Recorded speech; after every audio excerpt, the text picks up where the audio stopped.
A courtroom buzzes with uneasy whispers as a tall black man in a crisp suit steps forward, shackled at the wrists. The arresting officer smirks from across the aisle, certain he's about to witness this suspect's downfall. But the moment the judge glances at the paperwork, the officer's smug grin fades. Instant dread replaces his confidence. An electrified hush grips the room, leaving everyone on edge about who this man truly is. Sometime earlier, Leon Davis began his morning in a modest suburban neighborhood, the kind of place where most people nod hello but keep to themselves. A tall African-American man in his mid-50s, Leon carried himself with a quiet confidence. He was on his way to the courthouse at sunrise, briefcase in hand, when he noticed a distressed elderly woman struggling to lift her grocery bags onto a public bus bench. Without hesitation, Leon placed his own items down, stepped forward, and gently took the weight out of her trembling arms. "Thank you, son," she whispered in relief. Her eyes glistened with gratitude, and Leon felt a small surge of warmth in his chest. Even these minor acts of kindness reminded him why he valued community and decency. Just as he finished assisting her, a police cruiser rolled by. Leon paid little attention at first. He had no reason to be concerned. Yet the cruiser slowed to a crawl, the driver glaring at him with an intensity he couldn't ignore. Leon adjusted his suit jacket, trying to appear calm, but he sensed something was off. The officer, a white man in his 30s, wore a hardened expression that suggested he'd decided Leon was a threat before even rolling down the window. Moments later, the car stopped. The officer stepped out, hand resting on his holster. "You there, hold up," he barked, voice echoing through the early morning stillness. Passers-by shot nervous glances but hurried on, not wanting to get involved. Leon blinked, trying to steady his pulse. He wasn't breaking any law. He simply stood there, mind racing. "This is ridiculous," he thought, swallowing a flash of anger. "I've done nothing wrong, just helped a neighbor." The officer strode toward him, demanding to see identification. Despite Leon's polite compliance, the cop seemed determined to escalate. He threw out thinly veiled accusations. Suspicious activity, loitering, potential theft. None made sense, but Leon recognized them all too well. He knew the language of racial profiling. In the span of a few tense minutes, the situation escalated. The elderly woman tried to speak up in Leon's defense, but the officer cut her off. "Ma'am, step aside," he snapped. "I'm handling this." Leon tried to keep his composure, but he felt the sting of anger welling up. People around them paused to watch. Their stares carried a mix of fear and curiosity, forming a makeshift audience to his humiliation. "Just stay calm," he told himself. "It'll all be sorted out." Yet the officer had already decided that Leon must be hiding something. The man reached for his cuffs, ordering Leon to turn around. In a surreal moment, Leon found himself pinned against the side of the cruiser, his arm twisted in a way that sent sharp pain through his shoulder. The morning air grew colder somehow, as if even the wind recoiled at the injustice. Despite wanting to protest, Leon held his tongue. Years of dealing with subtle and overt discrimination had taught him that his best weapon was self-control. Still, humiliation coursed through him like a slow burn. This was far beyond a simple misunderstanding. What happened next changed everything. You won't want to miss how it all unfolds. Having endured the public spectacle of being handcuffed on the street, Leon was taken straight to the police station. There, he was unceremoniously seated on a hard wooden bench, the metal cuffs cutting into his wrists.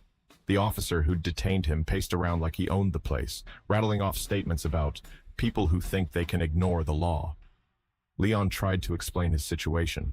He was on his way to the courthouse for an important meeting, but the officer merely scoffed. "Yeah, sure, and I'm the president," the cop sneered, flinging Leon's briefcase onto a nearby desk.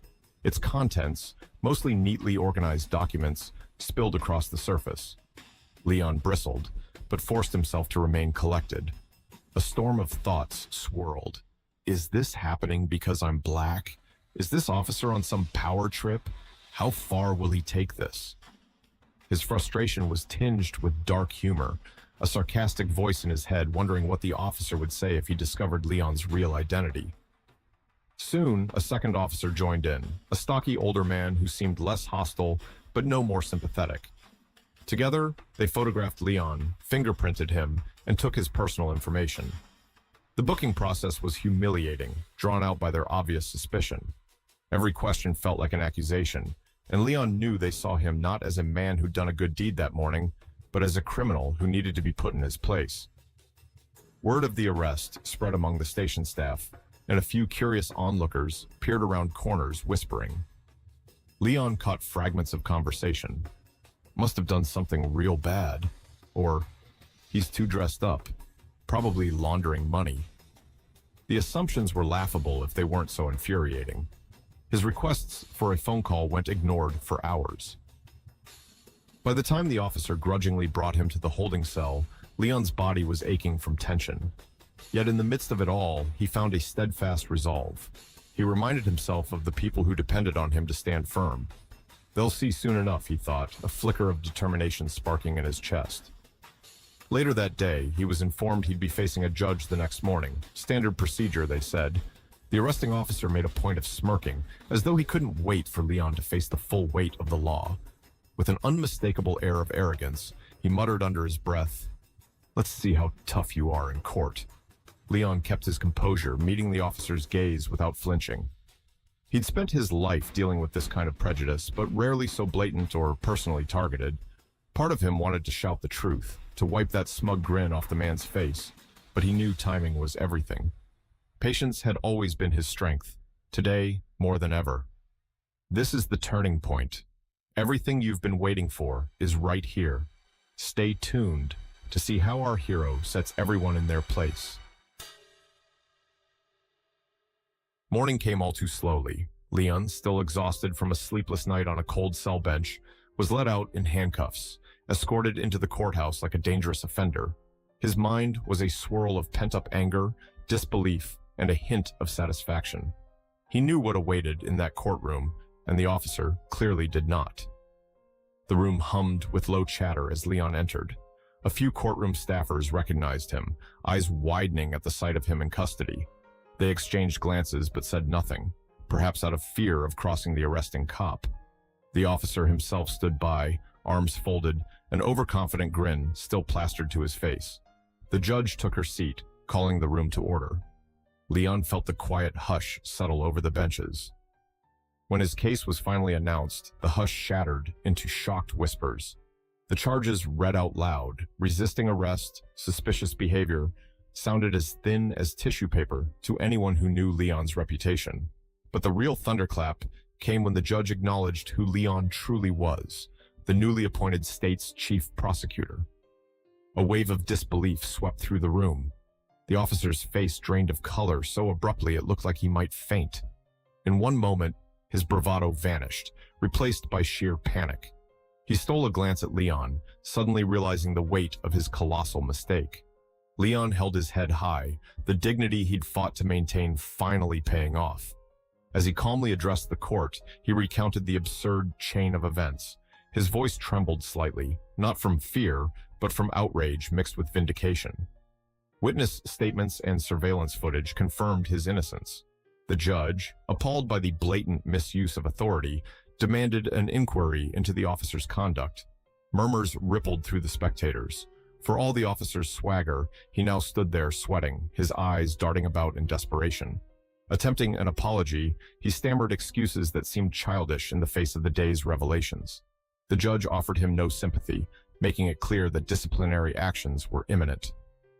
Finally, free of the cuffs, Leon walked out a few steps ahead of the bailiffs, his personal items returned, and his head held even higher than before. Outside, a small cluster of onlookers gathered, some outraged on his behalf, others simply stunned by the twist. Leon took a breath of fresh air, letting the morning sun warm his face. He could have gloated or lashed out in that moment, but instead he merely gave a calm nod.